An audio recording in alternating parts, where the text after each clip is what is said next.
Hello दोस्तों, आज का टॉपिक है हमारा गंगा नदी।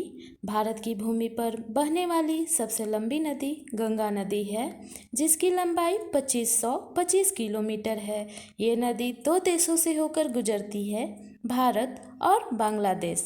भारत में इसे गंगा नदी के नाम से जाना जाता है और बांग्लादेश में इसे पद्मा नदी के नाम से जाना जाता है। गंगा नदी भारत के 5 राज्यों से होकर गुजरती है: उत्तराखंड, उत्तर प्रदेश, बिहार, झारखंड और पश्चिम बंगाल। इस नदी में ऑक्सीजन की स्तर बहुत ज़्यादा होता है, जिसकी वजह से इसका पानी लंबे समय तक ताज़ा बना रहता है। कुछ वैज्ञानिकों का कहना है कि इस नदी में बैक्टीरियोफेज नामक वायरस है, जो जीवाणुओं और अन्य हानिकारक सूक्ष्म जीवों को जीवित नहीं रहने देता है, जिसकी वजह से इसकी पानी अत्यधिक शुद्ध है। गंगा नदी को 2008 में राष्ट्रीय नदी घोषित किया गया था। बात करते हैं गंगा नदी के उद्गम स्थल के बारे में।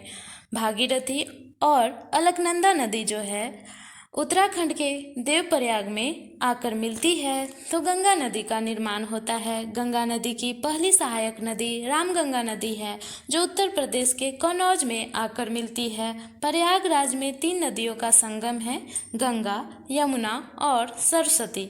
यमुना नदी जो है गंगा की सबसे लंबी सहायक नदी है। गाजीपुर में गोमती नदी आकर मिलती है। अब बिहार की बारी है। बिहार के छपरा में घाघरा नदी और पटना में सोन नदी और सोनपुर में गंडक नदी आकर मिलती है। कुर्सेला में कोसी नदी, जो बिहार की शोक नदी के नाम से जाना जाता है। और गंगा की आखिरी सहायक नदी जो है महानंदा, दार्जिलिंग में आकर मिलती है।